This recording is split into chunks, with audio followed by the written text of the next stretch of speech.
Hey, you guys, Tracy and Fizz chatting with Aaron Pulling from Food Bank of the Rockies, CEO. It's great to have you on today. We have a lot to talk about because we are filling up our truck again this year, just ahead of Thanksgiving. But this year, some of the stats, Aaron, are pretty astounding for the need for food insecurities here in our area. Yeah, we really thought that we were seeing an all-time need at the beginning of COVID, and the level of need that we're seeing now even surpasses that, because increases to SNAP or food stamps that were temporarily put in place at the beginning of COVID just expired a few months ago. That average hit to families was $360 for a family of four every single month. That's a big number. Wow. It is, as well as like the increase, we're all seeing it when we purchase groceries, right? That how much more it costs to put food on the table. And for a lot of families are like now having to make that choice that weren't before between putting food on the table and paying for a car repair bill. Yeah. And it's, I mean, it really does put it into perspective when you even think of your own grocery bill. We come home and we talk about it. We go, man, now I'm spending this much at the grocery store. And it is so significant. But if you don't have it, you don't have it. You know, that's what's so hard to fathom is it can put so much pressure on families with the cost of it. But if the money is not available at all, the choice is not eating. That's where you look at some of these stats that we see, and like 33% of families at some point can experience this. I mean, some of the stats we had this morning were astounding. Yeah, it is surprising. And oftentimes people say, well, who is experiencing food insecurity? It certainly couldn't be someone in my neighborhood. Wherein, as we were talking about before we aired, it oftentimes is. It is our neighbors. And sometimes it's very hidden. And it is in suburbia. I mean, it's not just people who are unhoused who we drive past and think they're experiencing food insecurity. Sometimes it's our next door neighbors. And oftentimes it's kids in school that without that school breakfast and lunch and an after school meal provided by Food Bank of the Rockies, often in a Boys and Girls Club, people are going without.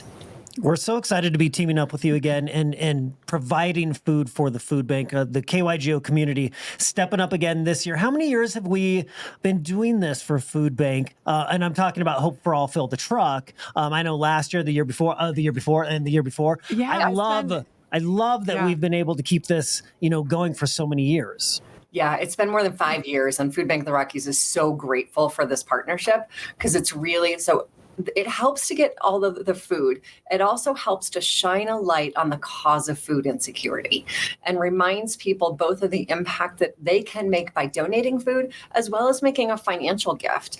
For every dollar we bring in, just talking about funding for a second, we can actually distribute enough food for 3 meals. And that's because we're leveraging the power of all the donated food and our massive purchasing power. That is huge. So even if you can't get out there, and again, we're going to be at the Highlands Ranch, Walmart, Wednesday, Thursday, Friday coming up. If you can't get out there, you can still make a donation because that is such a great partnership that you have with certain, your purchasing power to help provide more meals. And one of the things, I always try to think about this and be sensitive to this because on the radio, we'll talk about, so-and-so just came through and they had like 6 bags of food. And you talk about those stories because it's such a highlight when you see somebody give. But if everybody that walked into Walmart grabbed one thing, every single person, those donations would change everything. If you could pick up just 1 or 2 things, so it doesn't have to be massive donations. It can be just a couple of things because we get it. Money is tight for everyone.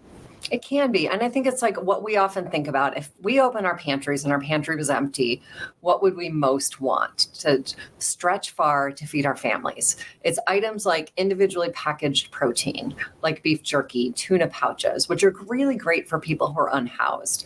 It's also jars of peanut butter, rice, pasta, whole grain crackers, whole grain cereal, any of those staples we can put to good use and get it in the hands of the nearly 400,000 people experiencing food insecurity that we are serving every year.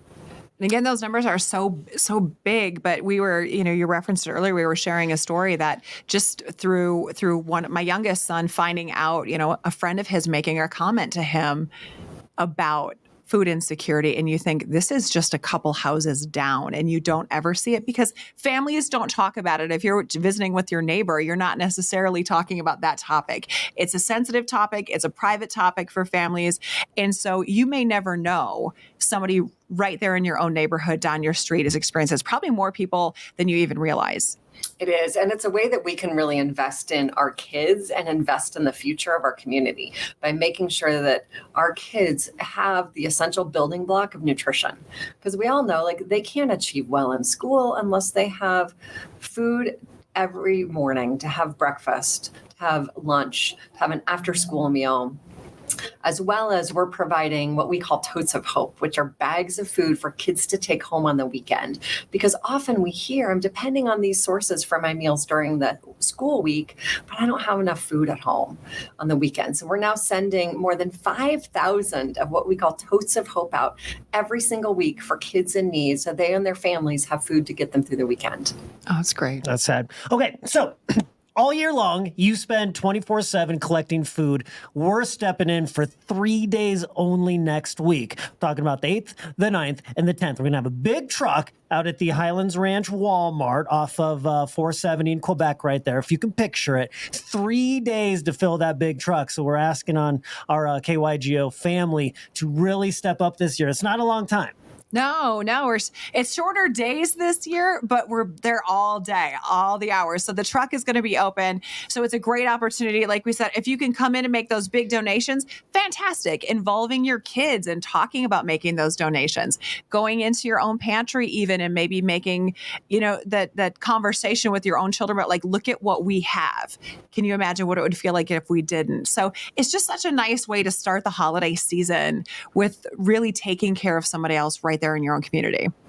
It is a nice opportunity. And like you said, it's a nice opportunity for those family conversations. And also, let's think about donating some food. How is this going to be received by someone who doesn't have food in their pantry? I met someone who was at one of our food distributions recently who looked a little nervous. I could tell she'd never been to a mobile pantry before. And she said, I've just never come before, so I'm just not feeling very comfortable. But I was down to one box of cornbread stuffing in my pantry. And I don't know about you, but like, my kids sometimes complain about what's for dinner, but there's food for dinner. And I can't imagine being down to that type of food supply. So it's making such an impact.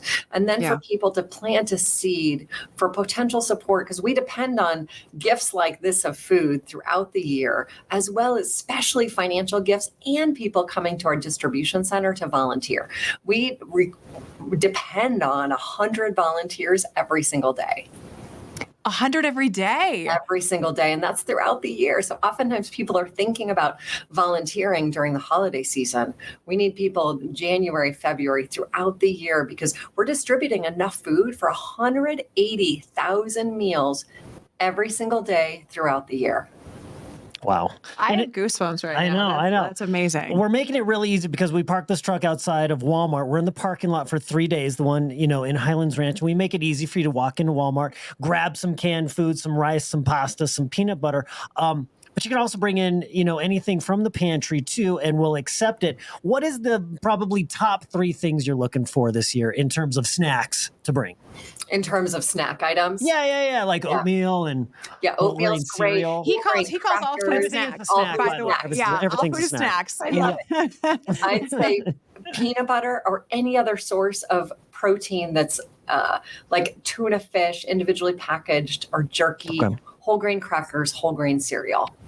Things that can really sustain for a while and be obviously nutritious and filling. Not just Thanksgiving food, right? I mean, you're not just looking for that right now, because this food is distributed out through the entire year. It is distributed out throughout the year. And we're depending on, we're distributing, like I said, enough food every day for 180,000 meals. So food's coming in and going out almost instantly.